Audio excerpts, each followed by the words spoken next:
Hello மக்களே, welcome to JKN family vlogs. இன்னைக்கு அடிக்கிற மழைக்கு நல்ல சூடான ஒரு ஸ்நாக்ஸ் ஐட்டம் வீட்டிலே சென்னா சாட் மசாலா எப்படி செய்யறதுன்னு பார்த்துடலாமா? அதுக்கு முன்னாடி இப்போதான் நம்ம சேனலை நீங்கள் ஃபர்ஸ்ட் டைம் பார்க்குறீங்கன்னா மறக்காமல் சப்ஸ்கிரைப் பண்ணிக்கோங்க. இப்போ வாங்க வீடியோக்குள்ளே போகலாம். 8 மணி நேரம் போல் ஊற வச்ச வெள்ளை கொண்டக்கடலையை 3 விசில் விட்டு உப்பு போட்டு வேக வச்சு எடுத்து வச்சுருக்கேன். இப்போ இதுக்கு தேவையான மசாலா அரைக்கிறதுக்கு 4 மீடியம் சைஸ் வெங்காயம், 4 மீடியம் சைஸ் தக்காளி, ஒரு 10 பல் பூண்டு, 1 இன்ச் துண்டளவு இஞ்சி, 2 பச்சை மிளகாய். இப்போ இது எல்லாத்தையும் சேர்த்து ஒன்றா மிக்சியில் நல்லா நைஸாக அரைச்சி எடுத்துகிட்டு வந்துடலாம். இது 4 பேருக்கு சாப்பிட்ற அளவுக்கு நான் செய்யறதுனால இந்த அளவுக்கு மசாலா சேர்க்குறேன். நீங்கள் உங்களுக்கு ஏற்ற மாதிரி கூட்டவோ குறைக்கவோ செஞ்சுக்கோங்க. இப்போது இதை நல்லா நைஸாக அரைச்சி எடுத்துகிட்டு வந்துடலாம். தண்ணி எதுவும் சேர்க்கக்கூடாது, அப்படியே இதை நைஸாக அரைச்சிக்க வேண்டியது தான்.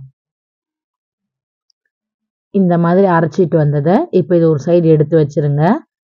அடுப்பில் ஒரு கடாய் வச்சுக்கோங்க. கடாய் சூடானதும் 2 டேபிள் ஸ்பூன் அளவுக்கு எண்ணெய் சேர்த்துக்கோங்க. இப்போது எண்ணெய் சூடானதும் நம்ம அரைச்சி வச்சுருக்க விழுதை இதில் சேர்த்துக்கலாம். இப்போ இதில் தண்ணி எதுவும் சேர்க்கக்கூடாது. இது பச்சை வாசனை போகிற அளவுக்கு நல்லா வதங்கி சுருண்டு வரணும். இது சீக்கிரம் வதங்கிறதுக்காக உப்பு சேர்த்துக்கிறேன். இந்த டிஷ்ஷுக்கு தேவையான உப்பை நான் இப்போவே சேர்த்துக்கிட்டேன். ஆல்ரெடி நம்ம சுண்டல்லையும் உப்பு போட்டு வேக வச்சுருக்கோம். இந்த மசாலாவுக்கு தேவையான உப்பை மட்டும் சேர்த்துக்கோங்க. இது நல்லா இந்த மாதிரி கொதி வரும். இப்போது இதை அடி பிடிக்காமல் இருக்க அப்பப்போ கலந்துக்கு மட்டும் கொடுங்க. இதில் இருக்கிற தண்ணி எல்லாம் சுருண்டு இந்த மாதிரி நல்ல பச்சை வாசனைலாம் போனதுக்கப்புறம் இப்போ இதுக்கு தேவையான மசாலா பொருட்கள்லாம் நம்ம சேர்த்துக்கலாம். 1/2 டீஸ்பூன் அளவுக்கு தனி மிளகாத்தூள், 1/2 டீஸ்பூன் தனியாத்தூள், 1/4 டீஸ்பூன் ஜீரகத்தூள், 1/4 டீஸ்பூன் கரம் மசாலா, 1/4 டீஸ்பூன் மஞ்சள் தூள், 2 பிஞ்ச் அளவுக்கு அம்ச்சூர் பவுடர். இது ஆப்ஷனல் தான். ட்ரை மேங்கோ பவுடர்னு சொல்லுவாங்க. இது எல்லா பிராண்ட்ஸ்லையும் கிடைக்கும். இது இருந்தால் யூஸ் பண்ணிக்கலாம், இல்லைன்னா ஸ்கிப் பண்ணிக்கலாம். லைட்டாக இது ஒரு புளிப்பு டேஸ்ட் கொடுக்கும், அதனால் சேர்த்துக்கிறேன். இது இல்லாதவங்க டொமேட்டோ கெச்சப் மட்டும் ஒரு டீஸ்பூன் சேர்த்துக்கோங்க. இப்போது 1 டீஸ்பூன் அளவுக்கு soya sauce, 2 teaspoon tomato ketchup, இது எல்லாத்தையும் சேர்த்து நல்லா கலந்து விடுங்க. எல்லாமே நல்லா மிக்ஸ் ஆனதுக்கப்புறம் இந்த டிஷ்ஷுக்கு தேவையான தண்ணியை இப்போ சேர்த்துக்கலாம். 2 டம்ளர் அளவுக்கு நான் தண்ணி சேர்த்துருக்கேன்.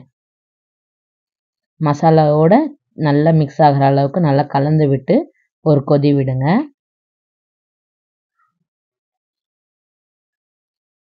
இப்போ இது நல்லா ஒரு கொதி வந்ததும் நல்லா கலந்து விட்டுட்டு உப்பு எல்லாம் கரெக்டாக இருக்கான்னு டேஸ்ட் பார்த்துட்டு நம்ம எடுத்து வச்சிருக்க சென்னாவை இப்போ இதுக்குள்ளே சேர்த்துக்கலாம். சென்னாவை சேர்த்து ஒரு 10 நிமிஷம் போல் நல்லா கொதி விடணும். லைட்டாக நம்ம ஊற்றின தண்ணி சுண்டி வரணும். மசாலா கொஞ்சம் திக்காக கிரேவி கன்சிஸ்டன்சி ஆனதும் இதில் சும்மா ஒரு 2 பிஞ்ச் அளவுக்கு கஸ்தூரி மேத்தியை நல்லா இந்த மாதிரி க்ரஷ் பண்ணிவிட்டு சேர்த்துக்கோங்க மேலே. இது கூடவே ஒரு 1/4 டீஸ்பூன் அளவுக்கு சாட் மசாலாவை சேர்த்து நல்லா மிக்ஸ் பண்ணி இறக்குனீங்கன்னா சூப்பரான சென்னா சாட் ரெடி. இப்போ இது எப்படி சர்வ் பண்ணுறதுன்னு பார்த்துடலாம் வாங்க.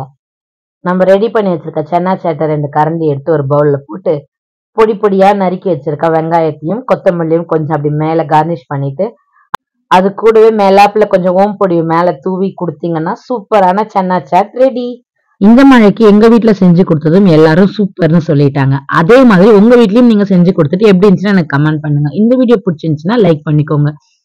அப்படியே இப்போதான் நம்ம சேனலை ஃபர்ஸ்ட் டைம் பார்க்குறீங்கன்னா அப்போ மறக்காமல் ஒரு சப்ஸ்கிரைப் பண்ணிக்கோங்க. அப்படியே பக்கத்துலேயே ஆல்னு ஒரு சிம்பிள் இருக்கும், அதையும் ப்ரெஸ் பண்ணிக்கோங்க. அப்போ தான் நான் போடுற வீடியோஸ் உடனுக்குடனே உங்களுக்கு நோட்டிஃபிகேஷனாக வரும். தேங்க்ஸ் ஃபார் வாட்சிங். அடுத்த வீடியோவில் பார்க்கலாம். பாய்.